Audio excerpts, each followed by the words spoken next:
Hey everybody and what's up students, welcome back to the channel of Team Munshi. This side Saras Giri और आज हम start करने वाले हैं अपने रिवाइंड सीरीज के अंदर क्लास 12 माइक्रो इकोनॉमिक्स का मनी एंड बैंकिंग वाला चैप्टर। अब देखो इस वीडियो में मैंने दोनों चैप्टर को कवर कर दिया। सबसे पहले है मनी, सेकंड है बैंकिंग। मनी में मैंने कुछ कुछ टॉपिक्स को कवर कर रखा है, पूरे टॉपिक कवर नहीं कर रखे हैं, मतलब जो कॉन्सेप्ट बताया गया है उसके साथ साथ जो आधी चीजें हैं ना वो कॉन्सेप्ट ना बता के मैंने क्वेश्चंस डाल दिए हैं। जब क्वेश्चन करेंगे हम ज्यादा चीजें समझ आएंगी। एज अ कॉमर्स स्टूडेंट जितना प्रैक्टिकल करोगे तुम किसी चीज को उतना ज्यादा समझ आता है। रटने से तो बहुत बढ़िया है भाई। और बैंकिंग की बात करें, बैंकिंग में मैंने कोई भी कॉन्सेप्ट नहीं समझा है, लेकिन क्वेश्चन इसके बहुत अच्छे खासे हैं। बहुत सारे क्वेश्चन ला रखा हूँ जो करते करते सीखेंगे हम। कॉन्सेप्ट बताऊंगा उसके पीछे ऐसा है कि, और बैंकिंग के अंदर और क्या क्या चीजें आएंगी। सो वीडियो को स्टार्ट करते हैं विदाउट एनी डिले। फिर तो मनी के अंदर सबसे पहला आता है हमारा बार्टर सिस्टम। बार्टर सिस्टम क्या होता है पता है? जब एक गुड के बदले दूसरे गुड को एक्सचेंज करा जाए without the use of money. Drawing में देख सकते हो पैसे का यूज नहीं होता है। यहाँ पे कोई एक आदमी है चंगू, एक आदमी है मंगू। चंगू ने गेहूं यानी वीट दिए मंगू को, और मंगू ने क्या करा, राइस दिए चंगू को वीट के बदले। तो इसे हम बार्टर सिस्टम कहेंगे। इसके साथ साथ कुछ लिमिटेशंस थी बार्टर सिस्टम की जिसकी वजह से मनी एग्जिस्टेंस में आई। सबसे पहली लिमिटेशन है lack of double coincidence of want. मतलब कि मान लो ये चंगू है या मंगू है, चंगू को चाहिए है इस बार राइस और इसके बदले ये देगा वीट। उसके साथ साथ जो मंगू है इसे चाहिए है वीट और इसके बदले देगा वो बाजरा। अब देखो मंगू तो बहुत खुश होगा, मंगू कहेगा अरे मेरे को वीट चाहिए था, चंगू मेरे को वीट ही दे रहे हैं। लेकिन चंगू खुश नहीं होगा, चंगू को चाहिए था चावल लेकिन ये दे रहा है बाजरा। तो चंगू कहेगा मैं तेरे साथ ट्रेड नहीं करूंगा, मैं तेरे साथ बार्टर सिस्टम नहीं करूंगा। तो इसे हम कहते हैं lack of double coincidence of wants. मतलब एक आदमी दूसरे आदमी के साथ तभी बार्टर सिस्टम करेगा, तभी एक्सचेंज करेगा गुड, जब उसको वो चाहिए। मान लो इसको चाहिए था क्या, राइस, लेकिन इसके पास तो राइस नहीं है। अगर इसके पास राइस होता तभी एक्सचेंज करता है ये। तो सामने वाला आदमी तभी एक्सचेंज करेगा गुड जब दूसरे आदमी के पास वो चीज हो जो सामने वाले को चाहिए। सेकंड लिमिटेशन है no facility of deferred payment. अब डेफर्ड पेमेंट वो पेमेंट होती है जो हम फ्यूचर में जाके करते हैं। एक तरीके का उधार समझ लो। अभी तुम दुकान में जाते हो, कभी क्या होते हैं पैसे कम पड़ जाते हैं या तुम्हारे पास खुले नहीं होते हैं, तुम क्या कहते हो बाद में आके दे देंगे। तो वो भी कहते हैं दुकानदार बिल्कुल बिल्कुल बाद में आके दे देना, तो इसे हम डेफर्ड पेमेंट कहेंगे।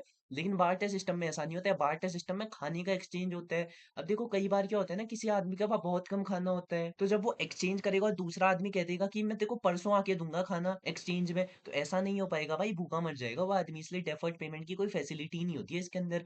तीसरा है no common measure of value. मतलब कोई कॉमन मीजर ऑफ वैल्यू नहीं है, हम नाप नहीं सकते हैं किस हिस्से में बांटे चीजों को। अब देखो 1 केजी राइस और 1 केजी वीट की प्राइस अलग अलग होगी, ऑलमोस्ट सेम भी हो सकते हैं। चलो माना, एक और बढ़िया सा एग्जांपल लेते हैं। सैफरन पता है तुम्हें? सैफरन केसर होते हैं जो, केसर और राइस इन दोनों की प्राइस अलग है। हम 1 केजी सैफरन के बदले 1 केजी राइस नहीं दे सकते हैं भाई, सैफरन बहुत महंगा बिकता है। तो यहाँ पे को मीजर नहीं कर पाते हम किस प्रपोर्शन में बांटे करके सामान। नेक्स्ट है lack of store of value.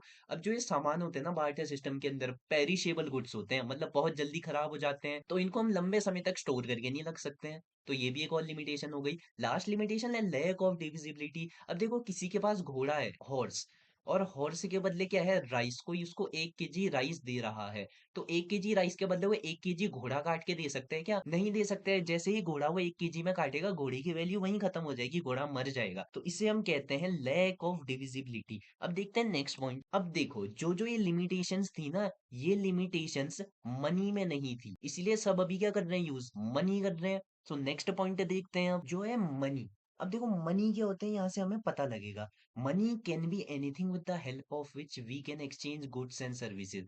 मतलब कोई भी ऐसी वस्तु जिसके बदले हम गुड्स एंड सर्विसेज का एक्सचेंज करते हैं उसे हम मनी कहते हैं। यानी कोई भी चीज जो हम यूज कर रहे हैं सामान खरीदते और बेचते समय, और एक्सेप्ट कर रहा है दुकानदार या पैसे लेने वाला, उसे हम मनी कहेंगे। नेक्स्ट पॉइंट है it is a wider term. Wider term मतलब मनी सिर्फ पेपर करेंसी नहीं है, सिर्फ नोट या कॉइन्स नहीं है। Money currency also involves coins, bills of exchange, debit card, credit card, ये सब भी होती है हमारी मनी। अब आते हैं नेक्स्ट पॉइंट में। नेक्स्ट है functions of money. Primary function, secondary function और एक्स्ट्रा फंक्शंस भी हैं कुछ। सबसे पहले देखते हैं प्राइमरी फंक्शन। इसको तुम याद कैसे रख सकते हो पता है? प्राइमरी फंक्शन को M2 से, और सेकेंडरी फंक्शन नाम में ही ऐसे, तो इसको S2 से याद कर सकते हो। M2 मतलब मीडियम ऑफ एक्सचेंज। मनी को हम मीडियम ऑफ एक्सचेंज की तरह यूज कर सकते हैं। मतलब मनी को सामान के एक्सचेंज में यूज करा जा सकते हैं। जब हम सामान खरीद रहे हैं या बेच रहे हैं, क्या एक्सचेंज कर रहे हैं, हम मनी कर रहे हैं, तो money is a medium of exchange. Second thing is measure of value. Money की हेल्प से हम पता लगा सकते हैं ना कोई चीज कितने रुपए की है। जैसे हम कहते हैं ये 10 रुपए किलो है, 50 रुपए किलो है। लेकिन बार्टर सिस्टम में ऐसा नहीं था, तो मनी ने क्या करी, ये प्रॉब्लम यहाँ पे को सॉल्व कर दी। तो ये हो गया हमारा M2 फंक्शन। जो शॉर्ट ट्रिक है इसको याद करने की, वो है M2।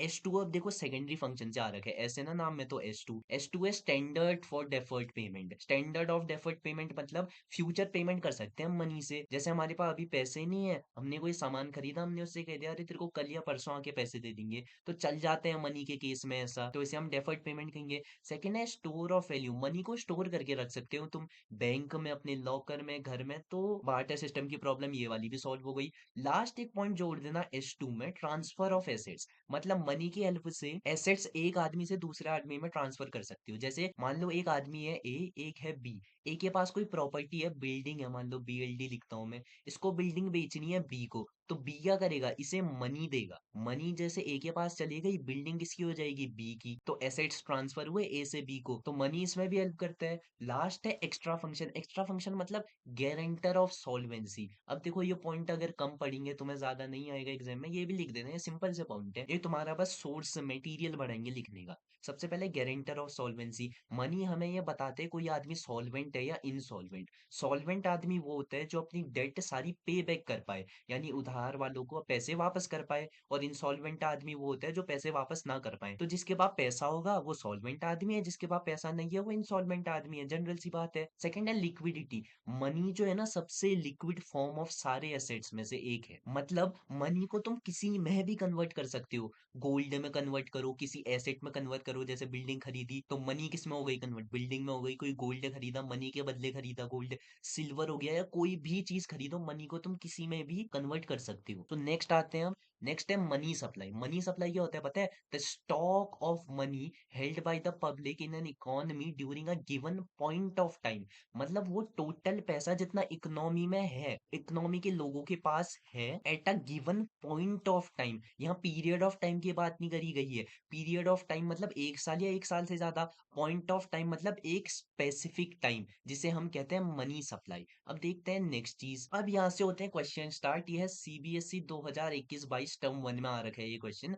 The total stock of money in circulation among the public dash is called as money supply. अब ऑप्शन पढ़ेंगे। The total stock of money circulation है जो पब्लिक में, लेकिन कब, during a period of time, during a calendar year, at a particular point of time, और during a physical year. अभी हमने पढ़ा कि पॉइंट ऑफ टाइम होते हैं मनी सप्लाई। और अगर तुम्हें ये ना भी आता हो, थोड़ा दिमाग लगाओगे इसका आंसर आ जाएगा। देखो पीरियड ऑफ टाइम क्या होता है, मैंने अभी बताया। पीरियड मतलब होता है एक साल या एक साल से ज्यादा। कैलेंडर ईयर क्या होता है, जिसमें 12 महीने होते हैं, तो एक साल हो गया ये भी। उसके बाद फिजिकल ईयर, फिजिकल ईयर को हम फाइनेंशियल ईयर भी कहते हैं। फाइनेंशियल ईयर हो गया हमारा 1 अप्रैल से 31 मार्च को, तो इसमें भी तो एक साल हो रहा है। तो ये तीनों ऑप्शन तो सेम है, तो इसका मतलब ये तो नहीं हो पाएंगे आंसर, क्योंकि तीनों सेम है। ये थोड़ा हटके है, तो ये होगा इसका आंसर। नेक्स्ट देखते हैं हम। नेक्स्ट है defined SLR, CRR and LRR। SLR क्या होता है पता है, स्टैच्यूटरी लिक्विडिटी रेशियो, जिसको स्टैच्यूटरी लिक्विडिटी रेशियो भी कह सकते हैं तुम प्रोनाउंसिएशन में। CRR होता है कैश रिजर्व रेशियो। LRR होता है लीगल रिजर्व रेशियो। अब एग्जाम में ये क्वेश्चन आएगा ही आएगा, मैं लिख के दे सकता हूँ। SLR, CRR, LRR और जितने भी रेट्स हैं, bank rate, repo, reverse repo, इनमें से एक क्वेश्चन पक्का आएगा ही। शॉर्ट आंसर में 4 मार्क्स का, लॉन्ग आंसर में 6 या 8 मार्क्स का भी आ सकता है। तो देखते हैं SLR क्या है। SLR is the total percentage of deposits that the commercial bank has to keep within itself. मतलब जितने टोटल डिपॉजिट बैंक में होते हैं ना, बैंक को उन डिपॉजिट्स में से कुछ बैंक के पास ही रखने होते हैं। जैसे मान लो 100 रुपए आए, 100 रुपए में से बैंक क्या करेगी, कुछ पैसे लोन में लगा देगी और कुछ पैसे अपने पास रखेगी।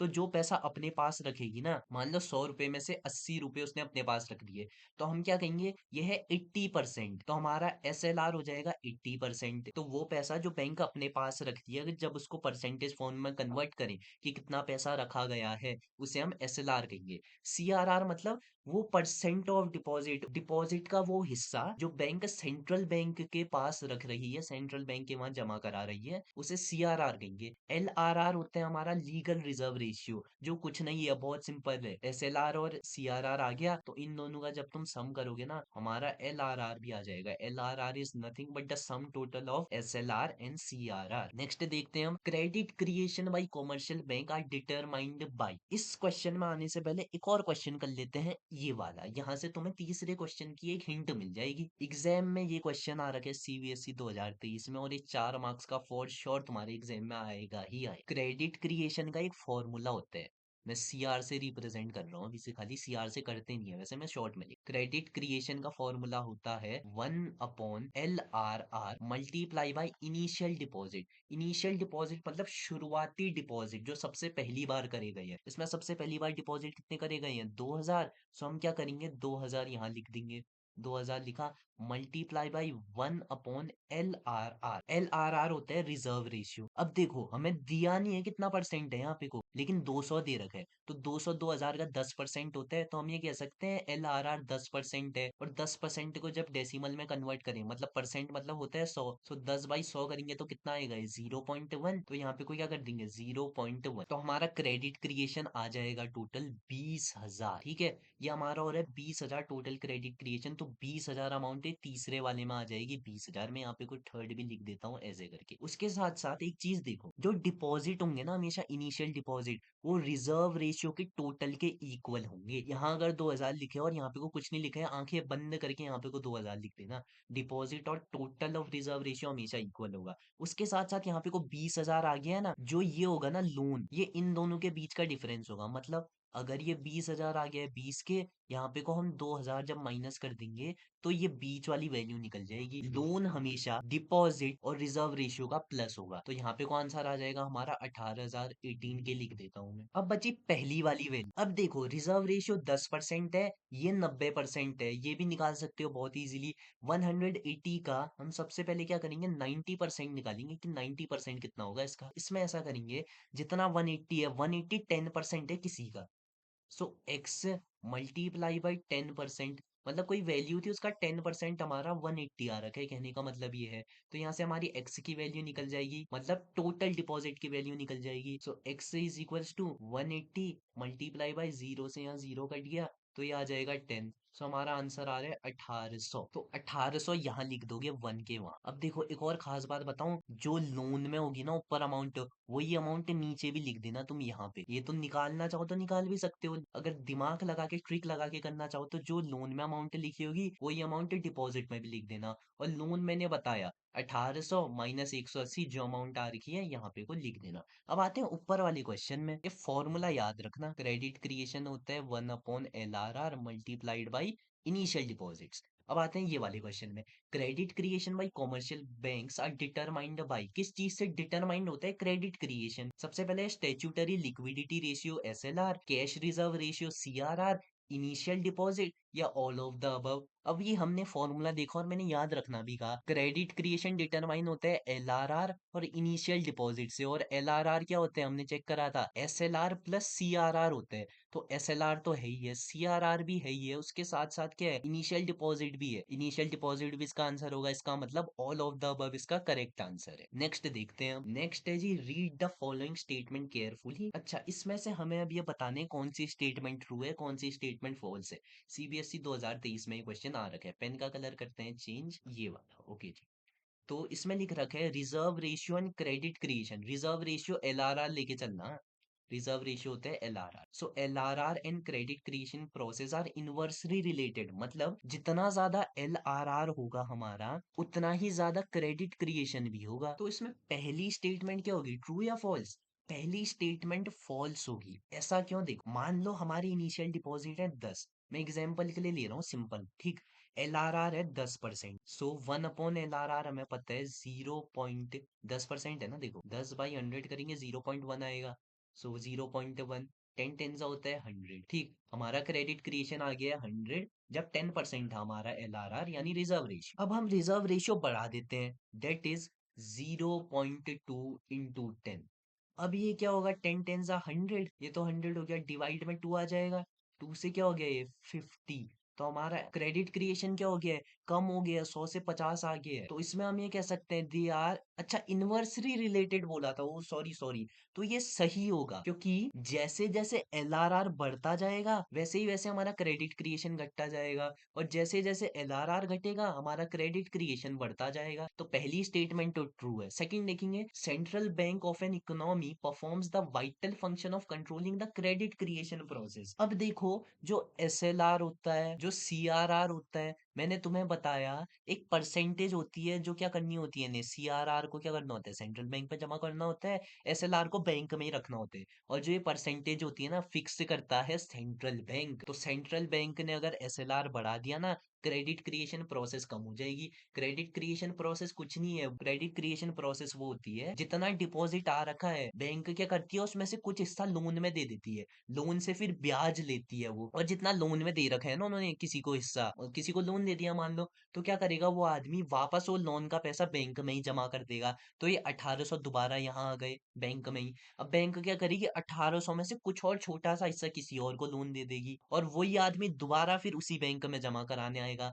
तो ऐसे प्रोसेस चलते रहती है, और इसमें से इंटरेस्ट खाते रहती है बैंक, जिसे हम क्रेडिट क्रिएशन की प्रोसेस कहते हैं। तो इसमें क्या है, both the statements are true, इसका आंसर सही होगा सी। अब आते हैं नेक्स्ट क्वेश्चन में। नेक्स्ट है सीबीएसई 2020 का, dash is the agent advisor to the government of India. ये क्वेश्चन सीबीएसई का मोस्ट फेवरेट क्वेश्चन है। ये तुमसे इजीली 4 या 6 नंबर की उसमें पूछेगा, मैं लिख के दे सकता हूँ। मैं यहाँ पे को कोई तुम्हें बता नहीं रहा हूँ क्या आएगा या क्या नहीं आएगा, मैं पेपर लीक करा रहा हूँ, या मैं सीधी बात कहता हूँ, पेपर हो रहा है लीक सीबीएसई का, ये क्वेश्चन आएगा ही आएगा। मैं अभी तुम्हें प्रॉमिस करता हूँ ये क्वेश्चन श्योर आएगा, पढ़ के जाना। Dash is the agent and advisor to the government of India. ये ना तुमसे पूछेगा कि define the function of dash to the agent and advisor to the government of India. तो इसका सही आंसर मैं सबसे पहले तुम्हें बता देता हूँ, क्या होगा, RBI, commercial bank, central bank, या बोथ ए एंड बी। अब बहुत से बच्चे कहेंगे अरे सर आंखें बंद करके बोथ ए एंड बी, नहीं भाई, स्पेसिफिकली किसका पूछा गया है, इंडिया का। इसीलिए मैंने ऑप्शंस में कुछ छेड़खानी करी थी। अगर ऐसा क्वेश्चन दे दे सीबीएसई, सीबीएसई तो बहुत खतरनाक है। तो इसका करेक्ट आंसर आरबीआई होगा। अगर ये सिर्फ पूछता गवर्नमेंट का, ऑफ ना लिखा होता और इंडिया ना लिखा होता, तब तो तुम्हारा आंसर सेंट्रल बैंक होता खाली। लेकिन यहाँ पे कोई स्पेसिफिकली इंडिया का ही पूछा है, तो इंडिया का सेंट्रल बैंक आरबीआई है, तो इसीलिए इसका आंसर होगा आरबीआई। नेक्स्ट क्वेश्चन देखते हैं हम। Loans offered by commercial banks dash increase और decrease the money supply in the economy. So जो लोन ऑफर करता है कमर्शियल बैंक लोगों को, वो इंक्रीज करेंगे या डिक्रीज करेंगे money supply in the economy. तो सबसे पहले तो हमें ये जानना होगा कि मनी सप्लाई होती क्या है, जो हमें पता है। मनी सप्लाई मतलब पैसा कितना है पब्लिक के पास इन द इकोनॉमी। तो जितना ज्यादा लोन कॉमर्शियल बैंक लोगों को देगा, लोगों के पास क्या होगा, पैसा बढ़ते जाएगा, समझ रहे हो, पैसा और आते जाएगा पब्लिक के पास। तो इससे क्या होगा, मनी सप्लाई बढ़ेगी, क्योंकि मनी सप्लाई तो वही है, कितना पैसा पब्लिक के पास है उसका हिसाब बताती है। तो इसका करेक्ट आंसर होगा इंक्रीज। सीबीएसई 2020 में आ रखे, इतना सिंपल सा क्वेश्चन। नेक्स्ट देखते हैं, dash is an institution that accepts deposit for lending purposes. कौन सा ऐसा इंस्टीट्यूशन है जो एक्सेप्ट करता है डिपॉजिट फॉर लेंडिंग पर्पसेस, मतलब डिपॉजिट तो पब्लिक से लेगा वो। यहाँ पे को पब्लिक है, पब्लिक से क्या करा उसने, डिपॉजिट लिया। यहाँ पे को कोई इंस्टीट्यूशन लिख लेता हूँ मैं, आईएनएस, और जो ये डिपॉजिट्स हैं वो लोन में दे देगा कुछ हिस्सा। अब भी हमने थोड़ी देर पहले पढ़ा था भाई, अगर याद हो तो तुम्हें, डिपॉजिट का क्या कर देगा बैंक, लोन दे देगा, और जो लोन देगा ना वही आदमी वो पैसा वापस जमा कराने बैंक में आएगा, और वो जो जमा कराएगा पैसा उससे और लोन दे देगा। इसे क्रेडिट क्रिएशन की प्रोसेस कहते हैं। और करता कौन है ऐसा, ऐसा करता है भाई कॉमर्शियल बैंक्स। सो यहाँ पे को करेक्ट आंसर हो जाएगा आपका कॉमर्शियल बैंक्स।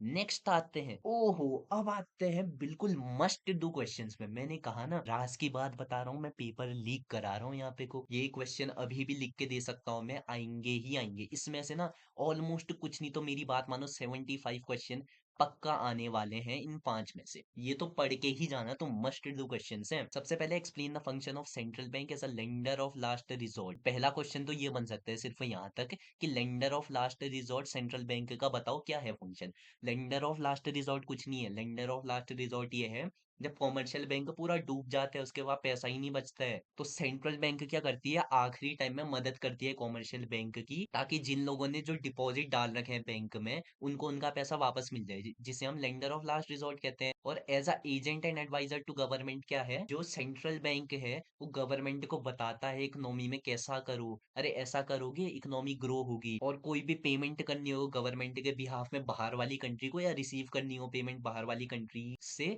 गवर्नमेंट के बिहाफ में, तो वो भी कौन करता है, सेंट्रल बैंक करता है। ये क्वेश्चन आने ही आने वाले हैं, मैं स्टार भी लगा सकता हूँ यहाँ पे। सेकंड क्वेश्चन है, what do you mean by money supply. अब मनी सप्लाई हमें पता है, द टोटल मनी जितना पब्लिक के पास होगा एक इकोनॉमी में at a point of time. Third है, explain the process of credit creation with the help of an example. Credit creation क्या होता है ना, मैंने तुम्हें बताया, credit creation is a process by which commercial banks make money. अब इसको तुम डिफाइन कर सकते हो इसी, जो ये एग्जांपल ले रखे हैं ना, इससे तुम ऐसा कहोगे कि the commercial bank firstly give the initial deposit as a loan to a person, and when the person gets the loan he deposit the loan amount in the bank, and when he deposit that loan amount in the bank also give that amount to someone else as a loan and earn interest, जिससे क्या होगा, credit creation होगा, पैसे कमाएगा bank. Fourth है, explain bank rate, repo rate, reverse repo rate. बहुत ज्यादा important है, ये पक्का पढ़ के जाना भाई। मैंने वीडियो बना रखी है, ये तो अभी मैं खाली हवा हवा में ऊपर से बता रहा हूँ। मेन वीडियो मैंने बना रखी है, तुम्हारी चैनल में भी जाओ वीडियो देखना, इसमें बहुत अच्छी तरीके से समझा रखा है ये होता क्या है। ये क्वेश्चन आने वाले हैं। नेक्स्ट है फंक्शंस ऑफ मनी। अभी बताया फंक्शंस ऑफ, तीन